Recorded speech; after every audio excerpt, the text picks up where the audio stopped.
So Connie and I today are on the banks of Hood Canal. Come down here to get some fresh oysters for dinner. This is our spot here. I'm not going to name any names to it, but Hood Canal, that's close enough.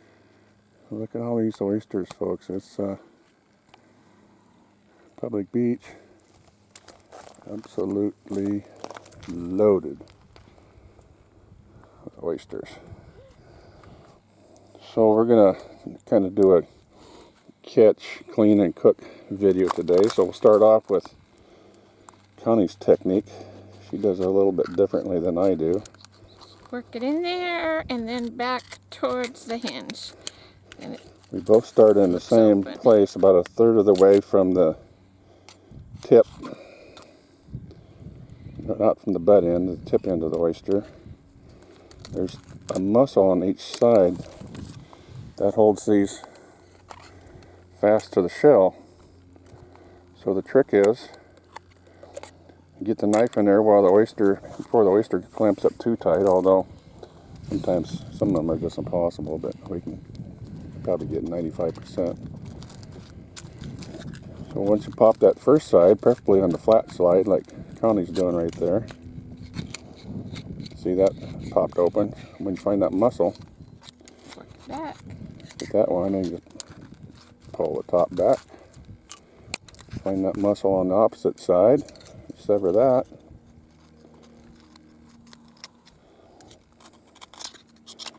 You do that right, pops right out. Into the bucket. So a couple things to note here.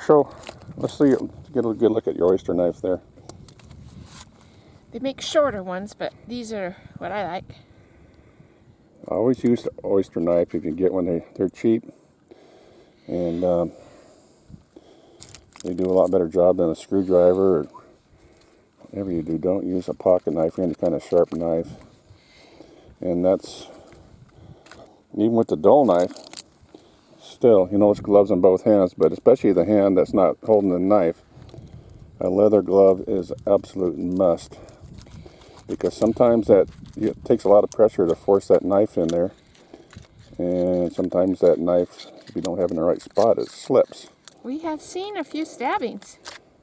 I know at least two people, I won't name any names, Keith and Drew, that have done that very slip without a leather glove on and end up with a oyster knife in or through their hand. So that kind of takes the joy out of it.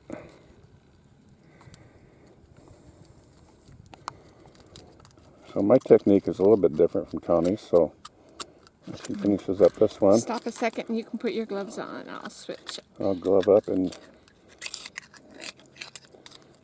Connie can film me doing it.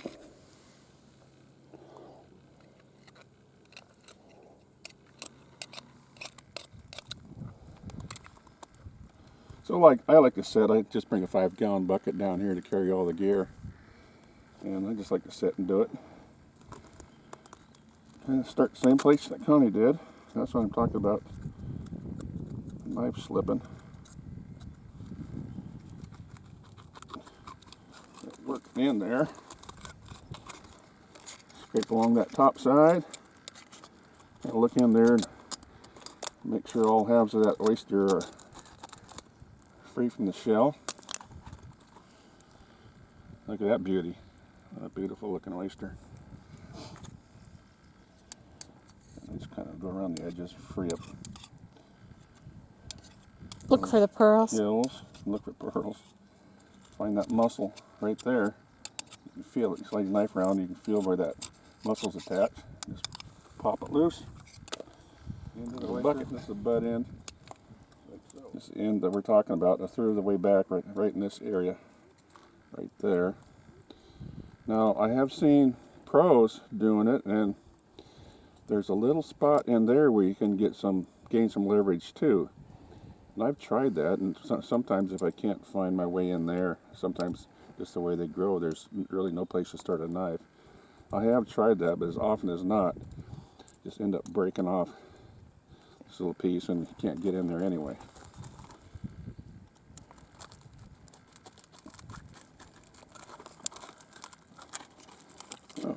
Cooperated nicely for the camera.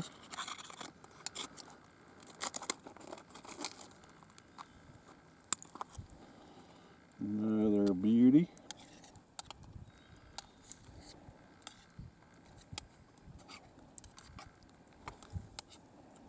Mussel right there.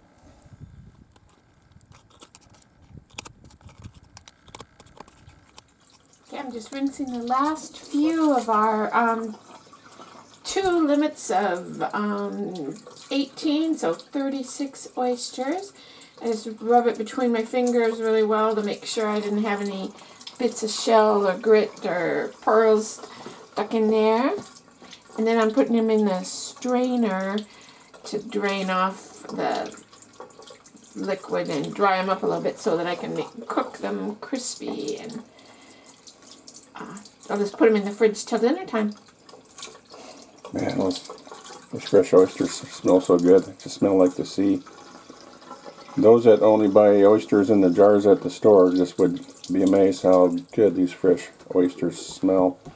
Especially if you like to eat them. I guess if you don't like to eat them, you wouldn't care for it much. But Well, they say though this thing about not harvesting them except in the months with an R in them, that goes for eating them raw. But when we're going to cook them anyway, you can eat them year round.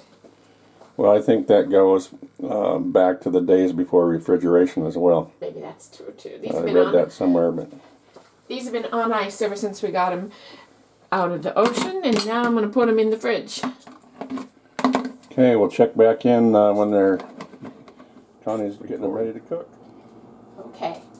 Next steps are a little tedious. Breading. I take them out of my strainer, put in some flour, and then into some egg wash, just beaten egg and milk, and then into crumbs. And I like crushed saltine crackers the best, but I got some panko crumbs in there too, because they're the easiest. Good and easy combo.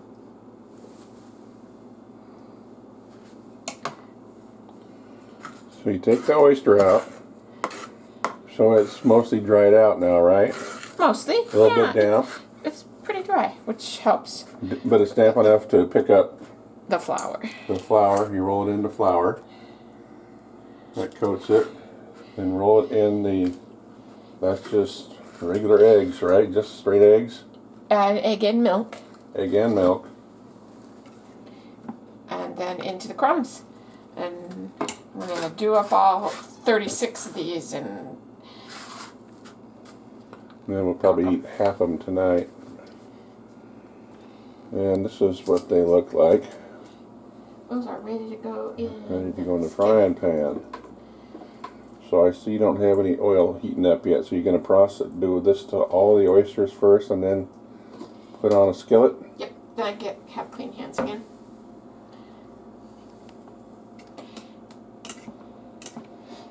Smells so good. And because I know they taste so good, my mouth is starting to water already. Okay, we'll be back when we start plopping them in the pan. Sizzly. What's almost the end of this process here? What you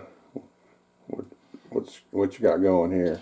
Got hot oil. I like using the electric skillet because since a square surface area lets me cook more at one time. And peanut oil seems to be the best. It can be pretty hot, like I've got it set at 425 degrees, and it can refrains from smoking at that temperature even. And the large square pan, I can get a large batch in, and I think I use less oil that way too. Not that it's a low-fat end product, but Nobody likes burnt oil on their oysters or fish fillets or anything for that matter. Well, 400 degrees, you saying? How do you? 425 to 450. 425 to 450. That seems really hot. It is.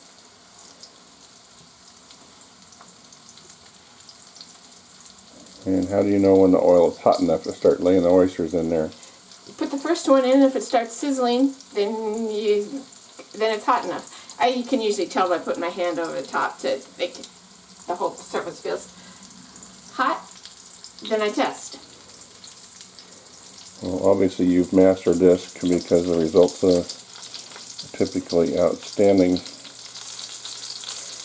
to anybody that's tried them. It's just about the same process for fish fillets or clams. Sometimes I skip the flour, but with oysters, because they're so moist, the flour helps the coating to stay on them a little better. And when they come out of that hot oil, I'm going to put them on a paper towel lined platter. But How do you know when it's time to turn them over? when they're brown. You gotta check the bottom side to see if they're brown. Yes. I think next time I should let you do it. You sound like you got it down now.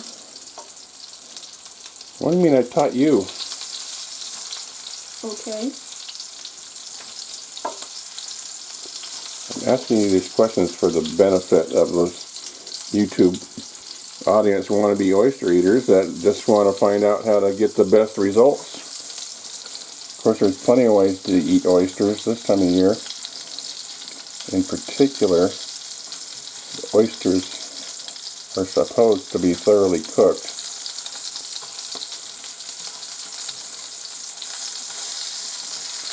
Because the threat of fibrosis. Something with the V. Fibrosis.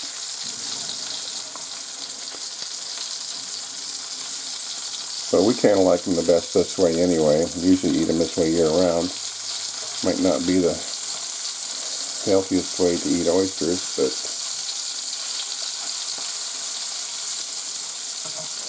probably the tastiest way to eat them. Okay, just gotta let them brown a little bit. The ones in the middle are browning faster. So. Yeah, those ones, yeah, with that golden brown on them. To me, they should be lightly crispy and crunchy on the outside. Warm but still tender on the inside. Yeah, you don't want to bite into one of these and it's still cold inside. It's kind of, well, it might be why some people don't like oysters, because they've experienced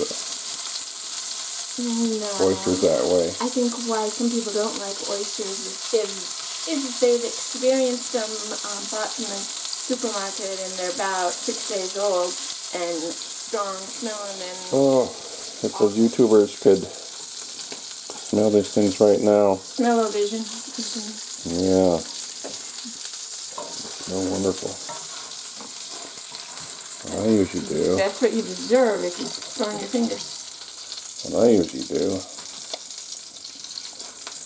Grab one of these nice ones like this. Eat it.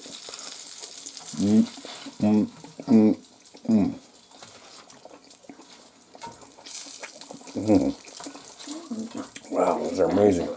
I'm going to add a little bit of peanut oil before I put the rest of them in. Let it heat up. So that's how we do it. I hope somebody learned something from this. If there's anything else you'd like to know about this process, leave a comment. We can answer questions. Most questions.